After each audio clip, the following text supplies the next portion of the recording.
Good day everyone, and today we'll be reporting about travel and tourism operational management. The importance of tourism. The importance of tourism to the hospitality industry is that it promotes national integration. It makes us aware of beauty and rich cultural heritage of our nation. The importance of tourism to the hospitality industry is increasing each year. Tourism has grown massively as an industry over the past century for a variety of reasons. This means that people can take more holidays during the year and swells the number of tourists. People have more disposable income now. This is the income that people have to spend on themselves. Factors affecting travel and tourism. The growth in domestic travel from 1994 to 2008 to a level of over 1 billion person trips. That is increase of over 12% since 1994. In addition, Americans took over 29 million trips overseas in 2005. With domestic travel, the main form of travel is by auto, truck, and recreational vehicle, which together account for 75% of all trips. There are also numerous transportation industries, air, rail, and bus that help move travelers and are allied with the hospitality industry in tourism. Income trends. The two-income family has become a major factor in travel. The majority of women today expect to work outside the home. A two-income family not only increases total family income but also adds to the family's security. If one spouse lose a job, that does not eliminate all of the family's income. Kasagara namang gudron nga ang kuana ang father o mother na ang naitrabaho kay in case ang papa mawala na trabaho, ang mama naa pagyapon siya trabaho naa pagyapon income, so murag dili ra sila matagak sa poverty. Demographics and travel. Demographic plays a role in consumption and travel behaviors. As a population ages, much of it surpassing middle age, there will be a tremendous impact on tourism. Middle age generally means higher income and a greater propensity to travel. The age group that travels most, whether for business travel or pleasure travel, are people ages 35 to 44. Well, mostly mga ngani nga idara. Example, kung katrabaho ka o kumpanya, if samot naa ka sa Amerika, required man na good sa kumpanya nga mag naadjud kay ka ng something vacation like twice a year maguro na sila manghatag og vacation. Sometimes for business purposes or sometimes pleasure travel. Travel trends. The most frequent reason for traveling is to visit family and friends.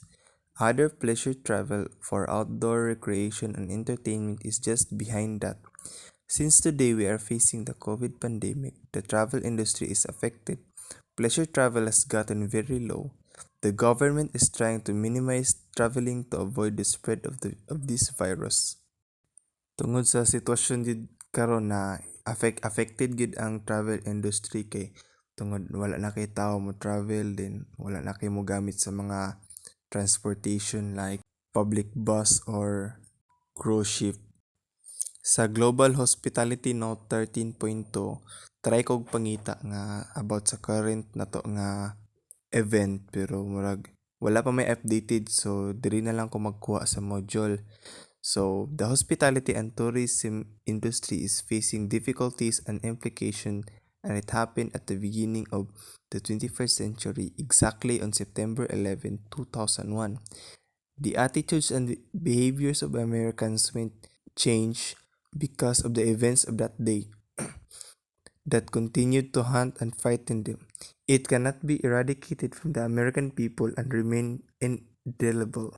Well, kanina nga note, ga talk din siya about atong sa una bitaw nga events like H1N1 virus, katong SARS, o mostly katong nahitabo bitaw nga gahunt gid sa mga American people 9/11 gid katong terrorist bombing. Mode of travel. Since because of our pandemic situation here, most vehicle used are automobile and trucks. No more public bus because it is closed by the government to prevent the further spread of the virus. Most people travel with families only and no other relatives. Most vehicles they used is an automobile or some other places RV or recreational vehicle. Trip duration. If two spouses working in a family, the trip duration has become shorter due to their work schedules. Most trip duration will last 10 to 14 days. But today they only took 7 days and taken twice a year. That's the company's given duration. Today, most domestic trips that are taken are only 1 or 2 nights in duration. The economic significance of tourism. In total business receipts, tourism has consistently ranked second or third among retail businesses. Only grocery stores and in some years, automobile dealers have great sales. Kay ang kasagara ang grocery mong good kay namang good dira ang needs good like pagkaon or mga etc. Then ang automobiles pod kay dagko po kay na sila example kung mahalina na sila og sakyanan dako po kay og value. The travel industry or international and domestic accounted for $770 billion in direct expenditure in 2008. Measuring the industry in terms of employment, we see that tourism provides more jobs than any other industry except healthcare services. Mas daghan gid ang tourism mo provide og jobs except lang sa healthcare services. Tourism and employment. There is clearly a strong link between tourism and employment. The travel industry contributes to job growth well in excess of its size. Employment in the last decade has consistently grown more rapidly than employment in the economy as whole. Publicity as an economic benefit. Communities often spend large sums of money to advertise their virtues to visitors and investors. Aside from its direct economic impact, tourism also offers a chance to achieve many of these same benefits. That is, a tourist attraction brings visitors to a city or area and they can judge for themselves the communities suitable as a place to live and work. The United States as an international tourist attraction. Well, known mo gina siya nga ang United States grabe gina siya og mo gina siya number one gid sa tourist or not dili maingon tanan tourist ang United States may number one biro some are willing to go to United States because of, for example, Mount Rushmore, katong Grand Canyon, gwapo ginasyag mga tourist attraction. Tourism is the world's largest industry, accounting for over one-tenth of worldwide economic activity. In fact, according to the World Travel and Tourism Council, or WTTC, tourism now accounts for 10% of the total economic contribution. In 2006, world tourism spending $5 trillion. By 2012, it increases to 6 trillion. Such number perhaps boggled the mind of much as they enlighten it. The international tourism industry is indeed a huge set of business, whose effects are worth taking the time to understand. Measuring the volume. There are two different ways to measure the volume of international tourism. Arrivals and departures measures the volume of people traveling. Receipts and payments measure money spent. Dollar figures have the disadvantages of being distorted by fluctuating currency values, but to measure the economic impact, currency measures must be used the best measure of activity. However, it is the physical measure, arrivals and departure. Arrivals and departures in the United States.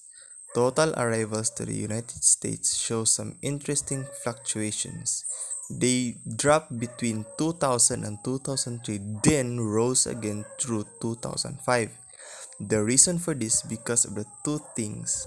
the strength of the US dollar against other currency, and certain events including September 11, the 9/11 event, keeping in mind that much of the travel reflected here represents North Americans traveling to the United States. The travel trade balance. From the end of World War II until the mid 1980s, there was considerable concern about what was then called the travel gap. The much larger number of persons, the travel dollars leaving the United States than arriving here from international destinations. Even recently as 1985, the number of Americans traveling outside the country was more than the number of the international visitors, creating an unfavorable travel trade balance nearly $9 billion. The reason for growth of the United States as a destination. One of the reasons for growth in travel of the United States is the world's rising standard of living. The United States also has the destination, whether it is the Disney World, natural attractions such as the Grand Canyon, or urban centers such as New York and Washington, D.C. An important factor in international travel and in long-term growth of the United States as a destination is currency fluctuations. After the World War II, ang United States mo'y nakakuha sa upper hand nga mo build silang mga desired nga destination, like building some man-made attraction like museums, o din sila mo ginaka kuan gud kay sa katong paghuman sa World War II, ang the rest of the world is the rest of the country is still healing pa dayon. Sila mo'y nakapatukod og perting daghana nga mga man-made attraction or unsa pa na siya dira for tourism. Then mo na siya ang reason for the growth of United States as a destination. Businesses servicing the traveler. Pag moingon tag businesses servicing the traveler, mo na yung mga airline industry, car rental, water transport, coach services, railway, then og hotels. Mo siya mga businesses servicing the traveler. Then sale of airline ticket travel agents not only make reservation and still tickets but also sell package tours. Pag once nga baligya kag ticket o reservation sa airline, dili kay mao ray mohang i-offer sa ilaha sa mga traveler, sa mga travel agents. Dapat also mag offer sad ka sa nilang kuan ng package tours para ganahan pud sila mo palit or mo kuan ahay lang maadtuan. Example, kang package tours kay mao na siya ang kuan ahang destination nga ilang maadtuan nga bakasyonan. Example, para ng Boracay, Palawan, mao na famous dari sa Philippines. Then it's clear that travel agents have considerable influence on the consumer and thus on the sales of other firms servicing travelers. So klaro gyud kayong i-consider ni sa mga travel agents nga influence sa mga consumer and thus on the sales of other firms servicing travelers. Then a majority of leisure travelers, for instance, seek the advice of their travel agents on hotel selection, package tour, choice, and car rental. Roughly 60% of business travelers still use travel agents to make their travel agreements. So ang kadaghanan gid sa mga travelers kay mangayo niya sila advice para sa mga sa ilang maadtuan nga hotel. Example, mangayo sila advice aha nga hotel ayos dari unsa nga hotel ang kuan og package tour choice para napilay kapilian nga ilang mabakasyonan nga beach or unsa ba. Then og car rental, mga tanas sila sila maka-rent og sakyanan. Then almost sa mga travelers, 60% of businesses travelers still use travel agents. So sa 60% nga businesses travelers, ginagamit gyapon nila to make their travel agreements. Then travel agencies have had to adjust to the decreased margins in the travel industry by offering solutions to their customers. Some have repositioned themselves as travel consultant, essentially charging for offering travel advice rather than selling tangible products. So mga travel agents daw ani mo adjust sa na-decrease nga margins. So then sa travel industry mo di bali mo offer lang sa mga customer para masolusyonan nila ning na-decrease nga margins. Then sagara sa mga travel industry mo magpa as if lang travel consultant kaysa kaysa mag mamalig mga kaysa mag selling sila kanang produkto. Then one example of how a travel agency reinvented. So ano yung example dari nga gibutang namo yung si Rex Travel Organization in Chicago.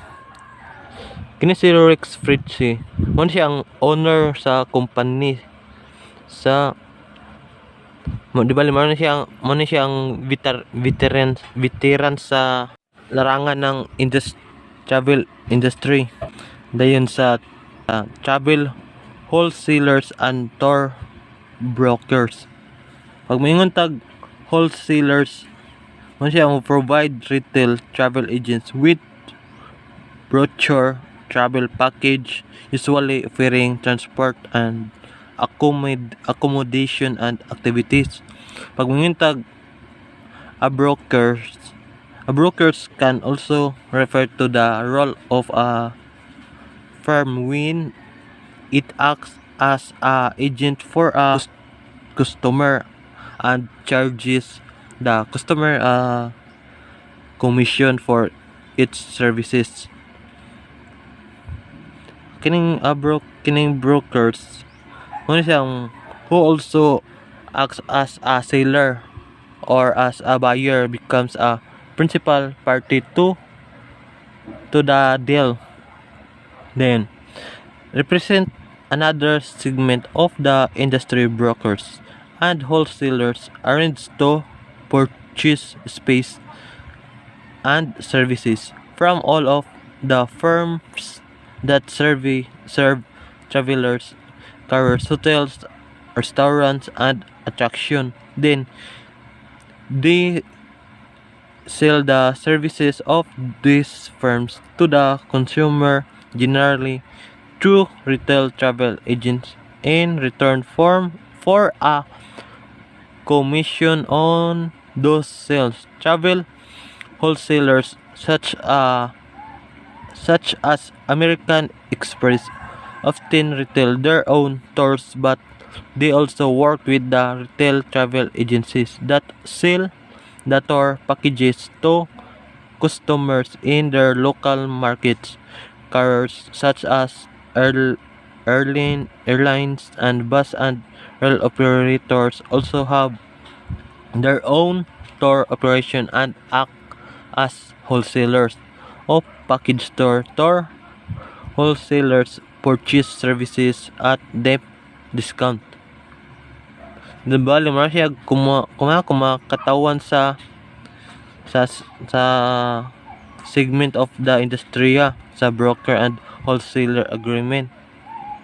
Then ang kaning broker and wholesaler agreement arrange to purchase space and services from all of the firms na di bali nagsilbi sa mga travelers o then og carrier, hotel, then sa restaurant and attraction.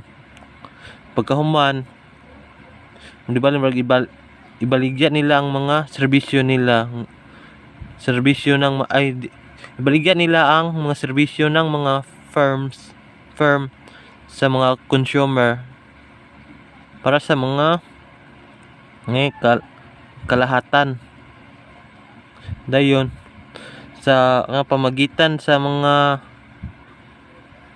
sana kanang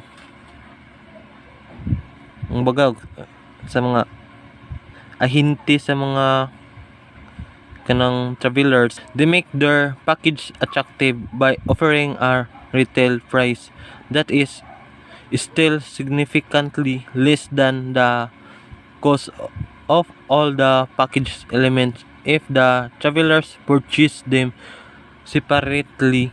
Even after this discount, both the tour broker and the retail travel agent have a margin for their operating cost and profit. So murag gibuhat nila ning murag kaakit-akit nga price sa mga di bali murag gihimo lang kuan ni ba offering a retail price than is still murag gihimo nilang kakit-akit ni nga price. Pero gihimo nilang kakit-akit ng kining price nila. Example, pagamian nila para daghang mo kuan nga mo kuan sila ni nga price sa kanang na mo offer sila ani pero di gyapon sila gansi ba inana bitaw. Dapat na sila ginansya gyapon kaysa sa lahang na gasto nga mga elements ng package kung then hotels, especially resort hotels, often profit handsomely from their associations with travel agencies in return for the commission they pay these agencies. The hotel have their properties represented in many communities. The travel wholesaler too can be important to hotels because this listing in a wholesale package guarantees as a listing with all of the wholesalers retail affiliates. Some hotels, however, avoid travel agents representation and the paying commissions if it produces on balance relatively little income. So di ba lang kaning mga hotel samot na ning hotel resort ug ini sagara ang kang sagara nga dako kita then from their association with travel agencies di ba marag i-return na gyapon nila ang commission para di pay these agencies. The hotel have their properties presented in many communities.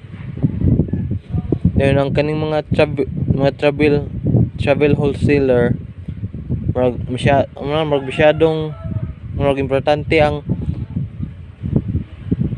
importante nila na yung mga hotel kay tungod kay kang marag sa listing in a wholesaler package ang guarantees a listing with all of the wholesaler retail affiliates.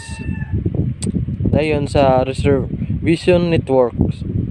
In the past, airline companies made airline reservations and hotels and car companies made their own reservation. Travel agents called the appropriate reservation system to inquire about or reserve a seat from room or automobile. So ang kaning companies na made airline reservations and hotel and car marag di bali marag gabuhat sila kanang ilahang nang kagulingon nilang reservation ang kan ba serbisyo marag tawag nila ni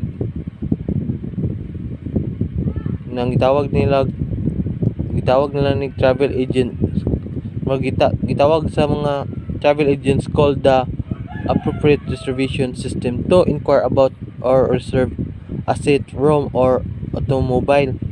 The revolutionary development in the area of reservation networks has been the link up of this system. All of these reservations system can communicate with one another or virtually a worldwide basis because nearly all travel agents have computer terminals linked to one or more of the airline system. The emerging system has literally thousands of instantaneous selling points. Then, more and more of these companies are offering online booking system to internet users. As a result, what is emerging is an even more competitive travel marketplace. Offering to book tickets is no longer enough for survival. Although the information revolution is making a great deal possible, it is not necessarily making it easy, and the information environment of travel is becoming increasingly complex. Ultimately, travel agencies and other intermediaries who make it possible for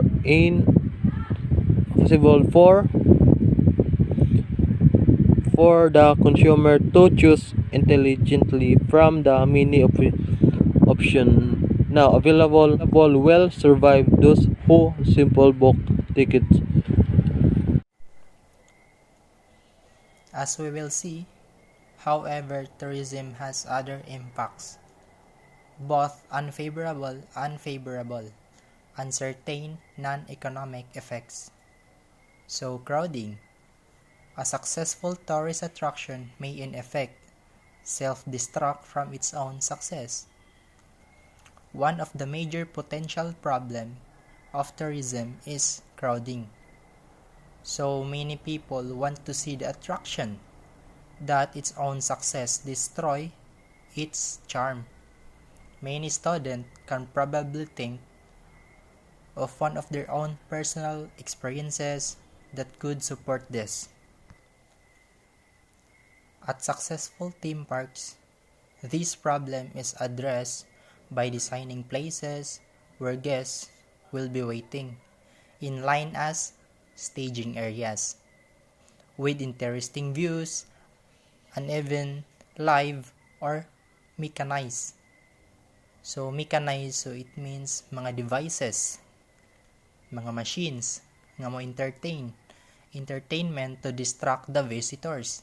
Another theme parks tactic is to have lot of clean up help so that paper, cigarette butts, and other trash never to accumulate, thus reducing or eliminating some of the evidence of crowding.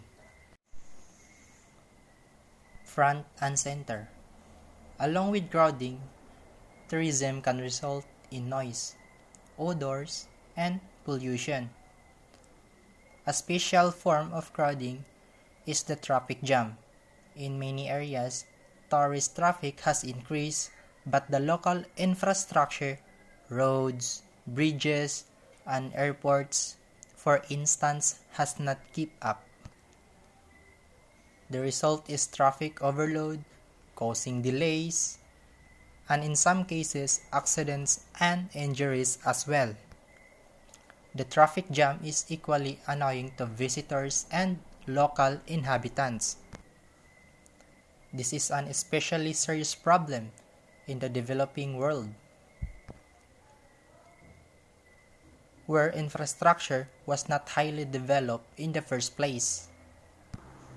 In the face of exploding traffic, the situation often becomes critical.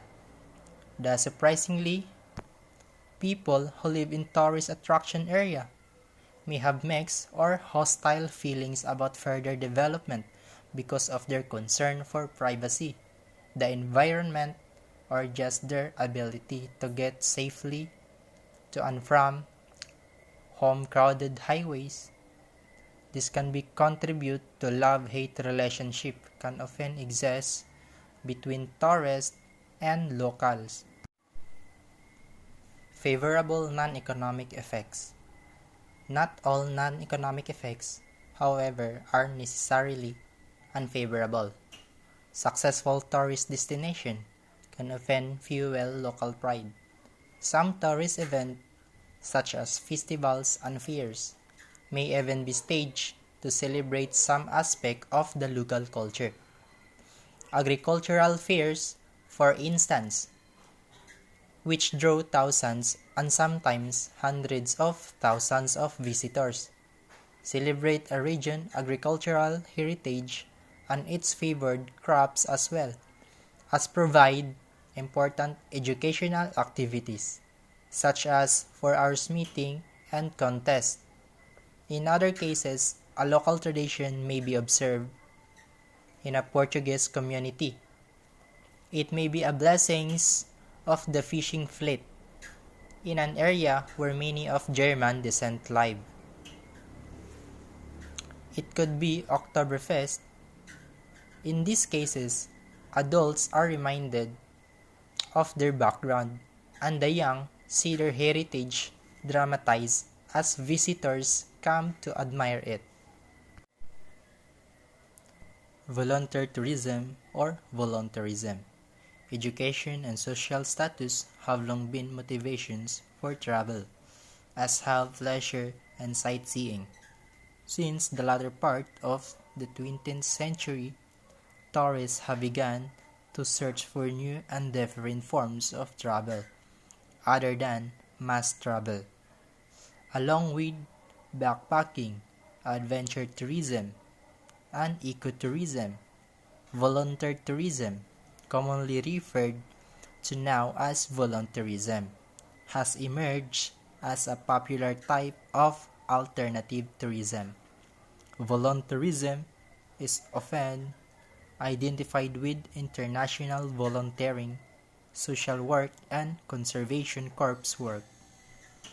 Volunteerism generally covers these 4 major themes: nature-based, community involvement, learning experience, and interaction or exchange. Volunteerism offers an opportunity to participate in various activities, such as scientific research, conservation projects, medical assistance, economic and social development, and cultural restoration. Actual activities can include translating, cooking, cutting wood, curriculum planning, and organic farming. In addition to these activities, the volunteer has an opportunity to take part in local activities and interact further with the community.